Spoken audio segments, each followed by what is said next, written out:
Halo Sobat Bola Indonesia, sekarang saya berada di Solo dan saya sekarang lagi berduaan dengan sosok yang 5 bulan terakhir jadi orang yang terkenal di Solo. Coach Jackson F. Tiago. Kebetulan kita sudah akrab mulai 2003 ya. Betul. Dan setelah itu kita juga sangat akrab sekali. Bahkan saya ini bingung nih, manggil Kakanda atau Coach. Karena kalau tiap hari kita manggil Kakanda. Big Man boleh. Big Man ya? Oh. Big Man boleh. Big Man, Solo, kota yang sebelumnya belum pernah meniti karir di sini ya. Nah, sejauh ini kalau melihat iklim sepak bola di Solo seperti apa? Ya sebenarnya di luar dugaan ya, karena selama beberapa tahun jarang sekali kita ke Solo. Dan kemarin begitu kita di Liga 2, kita sempat berangkat ke Bogor untuk menjalankan babak 8 besar. Saya lihat fans ya, kita punya supporter kita saat terkejut dan bahagia, terharu dan sangat luar biasa, dan setelah itu kita mempelajari sejarah sepak bola Solo. Ternyata Solo salah satu klub yang punya gelar juara terbanyak dalam sejarah sepak bola Indonesia, dan ya sesuatu hal yang baru dan sebuah tantangan yang sangat menarik untuk kita menjalankan di tahun baru ini. Apa bedanya Persis ketika di Liga 2 kemarin dan berhasil promosi dengan Persis saat ini yang mencoba menapak Liga 1? Bedanya seperti apa? Nah, bedanya kita terjun di sebuah lingkungan yang baru ya. Hampir semua staff yang ada dalam tim kita sedang adaptasi dengan lingkungan yang baru. Kita bersyukur kita bisa menjadi tuan rumah, sehingga bisa menjadi sebuah pengalaman yang baru untuk kita bisa menjadi sebuah tim yang lebih kuat. Awalnya proses perekrutan pemain kita itu sedikit bermasalah karena pengalaman itu belum ada ya di kami semua, tapi setelah itu banyak komunikasi, kita membangun komunikasi, akhirnya kita semua sedikit demi sedikit mulai menyatukan visi dan memahami peraturan-peraturan yang ada. Misalnya pemain asing, kita sangat kesulitan awalnya karena kita tahu prosesnya seperti apa, karena dalam sekian tahun kesulitan memilih sesuai kebutuhan atau kesulitan dana? Pertanyaan ini? Kesulitan dalam proses administrasi. Dana nggak masalah tadi ya? Ya sampai saat ini semua lancar. Semua lancar. Oke, terus administrasi dalam aspeknya, bagaimana kita menghubungi agen, bagaimana kita menghubungi pemain, bagaimana kita mengurus surat masuk ke Indonesia, imigrasi dan sebagainya. Nah, itu semua menjadi hal yang baru kepada manajemen kita, dan bersyukur sampai saat ini semua berjalan lancar, meskipun kita bisa menjadi lebih cepat lagi, tapi prosesnya berjalan dengan pengalaman yang luar biasa gitu ya. Nah sekarang gini, Big Man, kan banyak nih tim-tim yang lain sebenarnya juga mencoba ingin menjadi tuan rumah untuk pramusim Piala Presiden 2022 gitu ya. Nah buat Big Man nih, kan sudah punya pengalaman di liga-liga di klub sebelumnya di kasta tertinggi. Ketika Solo kemudian ditunjuk sebagai tuan rumah, klub yang baru promosi ditunjuk sebagai tuan rumah, menjadi keuntungan atau kerugian? Nah, kalau saya sebenarnya dalam kompetisi pramusim sulit karena apa? Hampir semua kontestan sudah berada pada kondisi yang siap kondisi yang siap, dan kita bisa menjadi mungkin kita lebih tahu kondisi di sini, tapi kita sudah pernah injak kaki di manahan. Tim yang saat ini sudah pernah injak kaki di manahan sebelum Liga 1 digelar. Ya mungkin dari aspek supporter boleh dikatakan seperti itu, tapi saya selalu bilang bahwa supporter sudah masuk ke lapangan untuk cetak gol. Yang cetak gol itu tetap pemain. Dan baru sekarang ada supporter ya? Ya, meskipun kita punya supporter Persis Solo yang begitu banyak, tapi nggak ada satupun yang bisa masuk ke lapangan cetak gol, sehingga keuntungannya dari aspek psikologis mungkin ada, tapi itu masih belum cukup untuk kita sebagai pemenang atau sukses dalam sebuah event. Nah, sebelum ada turnamen ini kan kita tahu bahwa persaingan juga sangat ketat. Tidak ada jaminan bahwa tuan rumah menang dengan mudah. Dulu kan ada image tuan rumah akan jadi keuntungan. Terbukti Persis sendiri pertandingan pertama seri gitu kan.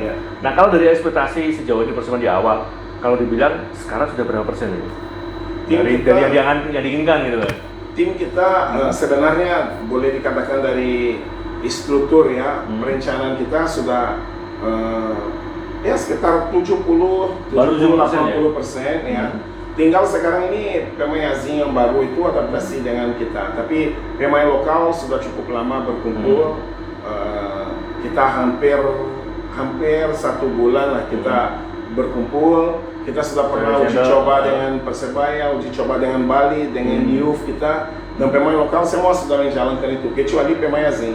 Sehingga boleh dikatakan 70% pemahaman taktikal apa yang kita inginkan sudah ada, meskipun masih belum sempurna, kita bisa tingkatkan. Jadi level itu gitu ya? Iya, tapi sudah cukup lumayan lah, 70% dari persiapan kita. Nah, kemarin kan kita bicara soal pemain asing, ada beberapa yang memang belum pernah merumput di Indonesia. Ini pertimbangannya apa? Karena kita tahu kan tidak ada jaminan bahwa pemain yang belum pernah hadir bisa langsung sukses gitu kan, perlu adaptasi yang lama, cuaca segala macam. Ini optimistiskah dengan perebutan pemain asing yang belum pernah di Liga ini? Sebenarnya dari awal kita rencanakan semua pemain asing kita dari baru, wajah baru. Semua wajah baru karena wajah baru itu pasti datang dengan semangat yang baru. Kadang pemain yang sudah cukup lama di Indonesia kadang sudah terbawa dengan pola main, pola berpikir Indonesia. Sehingga awalnya saya memberi sebuah sugesti kepada manajemen bagaimana kita merekrut pemain yang baru. Apalagi tim kita selesai kompetisi bulan Desember, sehingga kita punya waktu hampir 7 bulan untuk memilih dengan tenang, dengan baik. Tapi ya itu tadi, kita punya hampir 3 bulan, kita sudah begitu efektif dalam perekrutan pemain. Akhirnya kita harus mempercepat proses itu, sehingga kita dapat 2 pemain sudah bermain di Indonesia dan 2 yang baru. Saya rasa tidak ada masalah karena saya cukup lama di negara ini. Tim kita ini cukup banyak pemain yang naturalisasi juga. Ada Irfan, ada Fabiano, sehingga mereka bisa membantu pemain-pemain lain kita untuk adaptasi dengan kita. Dan selain itu kita punya manajemen yang sangat bagus, manajemen dan lingkungan yang sehat. Kalau perebutan pemain lokal murni dari Big Man sendiri atau memang Big Man datang sudah ada pemain lokalnya? Kita sebut sebuah tim ya Hanif. Sebuah tim itu kita harus bekerja sama. Yang jelas saya punya usul kepada manajemen. Semua usul saya diterima semua. Terus manajemen juga ada beberapa orang yang sodorkan beberapa nama. Kebetulan juga di dalam tim kita ada beberapa orang yang punya pengalaman juga di sepak bola luar negeri, misalnya Bos Aga, ada Bos Gama juga, sehingga mereka juga memberi beberapa feedback kepada kita yang sangat membantu. Dan selain itu manajemen kita punya kontak sana kemari, sehingga tidak sulit. Sebuah tim yang jelas saya kasih gambarannya nama-nama yang kita mau, tapi manajemen dan beberapa orang dalam tim kita sodorkan beberapa nama yang kita menilai pas kita kerja sama sebagai sebuah tim. Bertahap sesuai dengan jalur yang memang diinginkan dari awal. Betul. Nah, kalau melihat situasi seperti itu, artinya persiapan yang dari awal on the track gitu kan. Kemudian ada Piala Presiden sebagai ajang pramusim resmi yang sebelum hadir di Liga 1. Nah, pertanyaannya, seberapa pentingkah Piala Presiden ini buat persiapan Persis? Sebenarnya bagus, cuma mungkin seharusnya direncanakan dengan lebih baik lagi. Dalam artinya, kemarin kita tahu bahwa akan ada Piala Presiden itu sekitar 10 hari sebelumnya.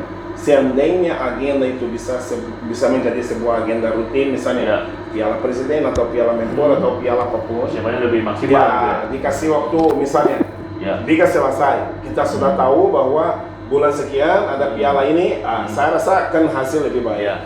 Tapi itu bagus karena pasti ada manfaatnya, sudah pasti ada manfaatnya karena pertandingan kompetitif kompetitif. Nah, terus beberapa media menyebut ada beberapa pemain potensial Persis yang layak untuk dilirik timnas. Kira-kira kalau misalkan nanti ada pemain Persis yang masuk timnas, komentar timnas gimana nih? Kan sempat tuh ada beberapa tim yang mengeluh, terlalu banyak pemain saya dipanggil timnas. Nah kalau nanti seandainya dan mudah-mudahan ada nih pemain Persis yang dipanggil timnas, gimana? Kalau saya selalu sampaikan bahwa saya orang asing ya. Mungkin kalau cuma sekedar gelar juara atau apa, saya sudah dapat semuanya. Mungkin kontribusi lain yang saya bisa berikan kepada sepak bola Indonesia adalah menemukan bakat-bakat yang bisa menjadi aset bangsa ya ke depan. Saya rasa itu juga bisa menjadi sebuah prestasi pribadi kita secara sebagai pelatih. Sehingga kalau saya justru selalu memotivasi semua pemain saya untuk punya cita-cita bisa ke timnas. Dalam setiap kesempatan yang saya melatih mereka, aku lihat ada anak muda yang punya potensi. Saya mau lihat kamu di timnas, saya mau lihat kamu di timnas, saya mau lihat kamu di timnas. Ya, karena itu adalah level tertinggi sepak bola. Seorang pemain itu harus merasakan level itu. Jadi clear ya, ini fake ya? No, 100%. Jadi ini netizen ini, saksi nih, kita saksi nih. Merah, putih. Ya, merah, putih, ya sama. Ya, so no problem. Ini netizen yang akan menilai kok. Jadi kalau misalkan nanti entah kapan ada pemain Persis yang dipanggil, nggak boleh komentar. Saya sebenarnya saya tidak pernah mengeluh kalau tim saya pemain dipanggil. Saya selalu komplain dalam artinya begini. Sebenarnya soal pemanggilan pemain asing banyak orang Indonesia sudah tahu, tapi FIFA itu punya peraturan itu. Ya kamu pasti tahu. Player status itu ada peraturan yang jelas. Turnamen ini turnamen resmi. Kalau saya alangkah baiknya kalau semua sesuai itu. Tapi saya tidak pernah melarang pemain saya dipanggil. Kecuali kalau pelatih mau TC jangka panjang, saya tidak setuju dengan itu. Saya sangat tidak setuju mau dengan alasan apapun, menurut saya tidak masuk akal. Karena saya pernah menjadi bagian dari timnas. Saya pernah menjadi bagian dari timnas dan kalau kamu melihat bagaimana saya sana, sudah pernah saya usulkan TC jangka panjang. Karena saya rasa itu melanggar peraturan, itu sudah jelas menunjukkan bahwa kita tidak profesional. Karena peraturannya sudah jelas dari FIFA. Seorang pelatih profesional saya rasa harus pegang itu. Karena itu FIFA sudah menentukan. Mau dengan alasan apapun ya, dengan alasan apapun, saya sudah punya keluhan apapun. Cuma seharusnya peraturan itu ditegaskan supaya apa? Bukan cuma permainan sepak bola yang berkembang, tapi wawasan kita terhadap peraturan yang berlaku di dunia. Tempoh hari Sadil tidak diizinkan sama Sabah kan gabung sini, orang marah dengan Malaysia. Padahal mereka benar, klubnya dia benar karena dia tahu peraturannya. Ada peraturan Elkan Bagot, banyak pemain yang sering ada masalah. Aku yakin pemain dari luar negeri tidak ada satupun yang akan ikut TC jangka panjang kecuali kalau ada hubungan lain. Karena itu peraturan. Nah, sekarang kembali ke Liga nih, persiapan Liga. Kan Bimen udah tahu nih persaingan ketat, apalagi kemarin sudah paling tidak mengamati kan di Liga 1. Kira-kira gambaran ke depannya, kompetisi musim depan, musim ini 2023 seperti apa di Liga 1 nanti? Menurut saya akan menjadi 3 tim promosi dengan kualitas luar biasa. Akan menjadi sebuah kompetisi yang saingannya akan merata menurut saya. Saingan akan merata karena apa?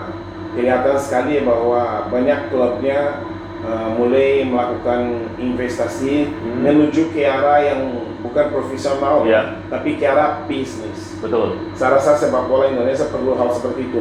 Begitu di situ ada sisi bisnis, ada uang, ada prestasi, dan seleksi alam itu akan terjadi. Klub-klubnya yang punya kemampuan dan visi bisnis yang baik akan bersaing, akan tetap eksis. Tapi tim yang tidak punya tata kelola yang mengarah ke bisnis sudah pasti akan tersingkir. Karena sepak bola sekarang banyak kita lihat ada beberapa klub baru, banyak investor sedang beli klubnya, sehingga saya rasa akan tiba masanya dengan infrastruktur sepak bola Indonesia akan lebih baik, manajemen akan lebih baik, misalnya merchandising semua itu, industrinya sepak bola akan lebih sehat lagi. Saya rasa begitu, dan kompetisinya akan menjadi lebih baik. Kalau kita sebut sekarang ini ada beberapa klub yang punya tim yang cukup baik, tapi kita coba lihat grup C di Bandung itu 4 tim yang jagoan semua, tapi kita melihat tidak ada satupun yang menonjol.